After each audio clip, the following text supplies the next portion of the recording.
నమస్తే. నేను మీ కుప్ప పద్మిని. ఇన్నాళ్ళు మీ సపోర్ట్‌ని నాకందిస్తూ, మీ ప్రేమని నాకందిస్తున్న ప్రతి ఒక్కరికి కృతజ్ఞతలు.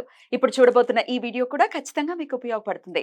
లైక్, షేర్ అండ్ సబ్స్క్రైబ్ చేసి మీ ఇష్టాన్ని, అలాగే మీ సపోర్ట్‌ని నాకందించండి. అలాగే ఈ వీడియో పట్ల మీ అభిప్రాయాన్ని కామెంట్ సెక్షన్‌లో కామెంట్ చేసి నాకు తెలియజేయండి. నమస్తే. నమస్తే. Welcome to our channel. నేను పద్మిని. ప్రస్తుతం మనతో పాటు ప్రముఖ ఆధ్యాత్మికవేత్త, వాస్తు జ్యోతిష పండితులు నిట్టల ఫణిభాస్కర్ శర్మ గారు మనతో పాటు ఉన్నారు. మాట్లాడదాం. నమస్కారం అండి. నమస్కారం. చైత్రమాసం వస్తోంది. చైత్రమాస ప్రారంభమే వసంత నవరాత్రులతో ప్రారంభమవుతుంది. దుర్గాదేవి, విశేషంగా దుర్గాదేవిని ఆరాధించడం ఈ 9 రోజులు కూడా జరుగుతుంది. 9వ రోజు అట్టహాసంగా శ్రీరామనవమి వేడుకల్ని జరుపుకోవడం కూడా జరుగుతుంది. అయితే ఈ వసంత నవరాత్రుల గురించి ఒక్కసారి దీనికి ఉన్నటువంటి వైశిష్ట్యం ఎలా జరుపుకోవచ్చు? ఇప్పటిదాకా మాకు ఎప్పుడు ఆనవాయితీ లేదండి, ఎప్పుడు జరుపుకోలేదు, మరి మేము చేసుకోవచ్చా, అమ్మవారి ఆరాధన చేసుకోవచ్చా అన్న డౌట్ ఖచ్చితంగా వస్తూ ఉంటుంది. ఎవరెవరు చేసుకోవచ్చు, ఎలా చేసుకోవాలి ఇత్యాది విషయాలు. అమ్మవారి యొక్క ఆరాధన చేసేటువంటి వారికి కొన్ని నవరాత్రులు, ఉదాహరణకి వసంత నవరాత్రి, తర్వాత ఆశ్వీజ మాసంలో వచ్చేటువంటి శరన్నవరాత్రి, ఋతువుల పేర్లే నవరాత్రులుగా మారుతున్నాయి చూడండి. అలాగే ఆషాఢ మాసంలో గుప్త నవరాత్రులు, అందులో వారాహి అమ్మవారిని ఎక్కువ కొలుస్తూ ఉంటారు. అలాగే మనకి మాఘమాసంలో శ్యామలా నవరాత్రులు. ఇలా అమ్మవారిని ఎక్కువగా మనం ఈ నవరాత్రుల్లోనే ఆరాధన చేయడానికి గల కారణం ఏంటి అంటే, ఈ ప్రతి మాసంలోనూ ఋతువుకి సంబంధించినటువంటి మార్పులు ఉంటాయి. మీరు గమనించండి, అమ్మవారు ప్రకృతి స్వరూపిణి.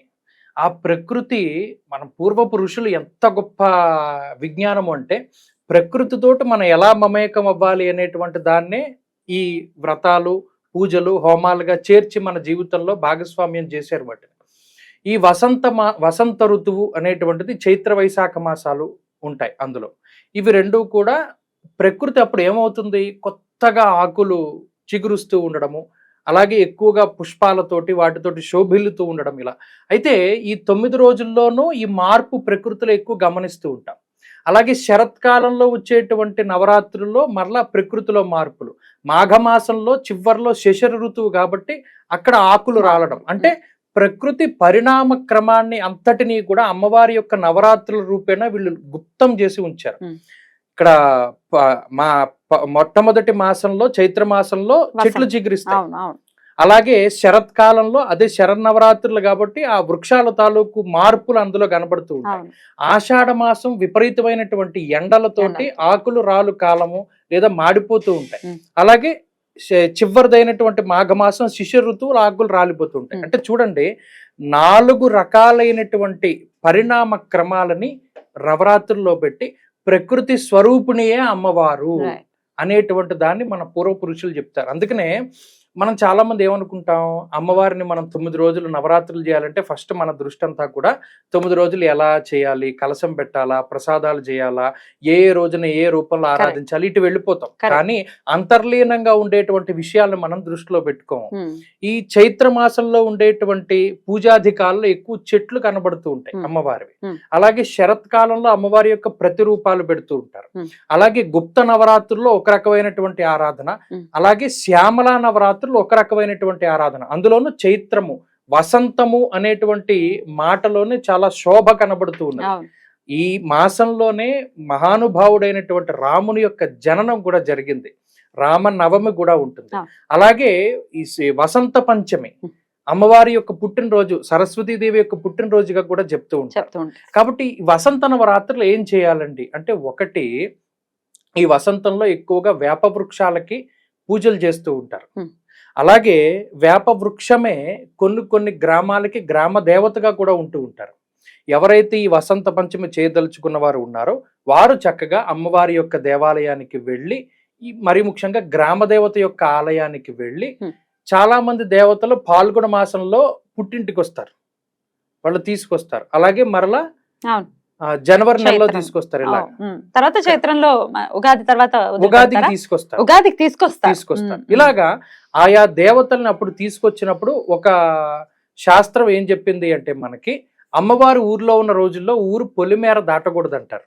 ఇది ఎక్కువ పల్లెటూరులో చూస్తాం మనం, ఎక్కువ మంది పాటించం. కానీ అమ్మవారు ఎప్పుడైనా సరే పుట్టింటికి వచ్చినప్పుడు ఎవరు పొలిమేరలు దాటి వెళ్ళరు, ఎందుకంటే అమ్మవారు తిరుగుతూ ఉంటుంది అని ఎక్కడ వాళ్ళు అక్కడే ఉండిపోతారు.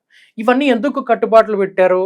ఆయా కాలంలో ఆయా అమ్మవార్లని మనం ధ్యానం చేయాలి, అమ్మవారి యొక్క ప్రతిరూపాలని పూజించాలి. అందుకనే చక్కగా ఈ 9 రోజుల్లో కూడా ఇన్ని నైవేద్యాలు ఇవన్నీ సరే అవన్నీ మనం ఎలాగో చేస్తాం, అలా కాదు కానీ ప్రకృతి రూపంలో ఉండేటువంటి నూతన ఉత్సాహంతో వచ్చేటువంటి ఈ వసంత ఋతువులో ఉన్నటువంటి అమ్మవారు ప్రకృతి స్వరూపిణిగా మనం పూజ చేసుకోవాలి. ఈ 9 రోజులు కూడా చక్కగా సాయంకాలం ప్రదోష కాలంలో ఈ దేవీ ఖడ్గమాల గాని, మణిద్వీప వర్ణన గాని, లలితా సహస్రనామం గాని పారాయణ చేసుకుంటూ అమ్మవారిని అర్చన చేయాలి.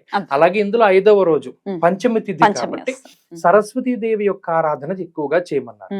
సరస్వతీ దేవి యొక్క ఆరాధన చేయాలి అంటే ఈ పంచమి రోజునే బాసరలో అమ్మవారికి అభిషేకం కూడా చేస్తారు విశేషంగా. కాబట్టి ఇవన్నీ కూడా మనం పాటిస్తూ ఉంటే ముఖ్యంగా ప్రకృతితోటి మనం మమేకం అవ్వాలి అనేటువంటిది విషయం. ప్రత్యేకించి నవరాత్రులు చేసేవాళ్ళు ఇప్పుడు ఆడవాళ్లే మేజర్ గా చేస్తూ ఉంటారు. నవరాత్రులు అయితే మరీ విశేషంగా ఆడవాళ్లే చేస్తూ ఉంటారు కాబట్టి మరి ఋతుక్రమం వచ్చిందండి, మేము ఆఖరి 3 రోజులు చేసుకోవచ్చా, మధ్యలో 3 రోజులు చేసుకోవచ్చా, మొదటి 3 రోజులు చేసుకోవచ్చా, ఇట్లా రకరకాల క్వశ్చన్స్ వస్తూ ఉంటాయి. దానికి మీ ఆన్సర్ చేయొచ్చండి. ఇందులో 9 రోజులు కలశ స్థాపన చేసేటువంటి పూజాధికారులు చేసేవాళ్ళు చేసుకోవచ్చు, నైవేద్యాలు అవి పెట్టుకుంటారు. ఈ 9 రోజులు దీక్ష చేయలేనటువంటి వారు పంచాహ్నిక దీక్ష చేస్తారు, 5 రోజులు చేస్తారు.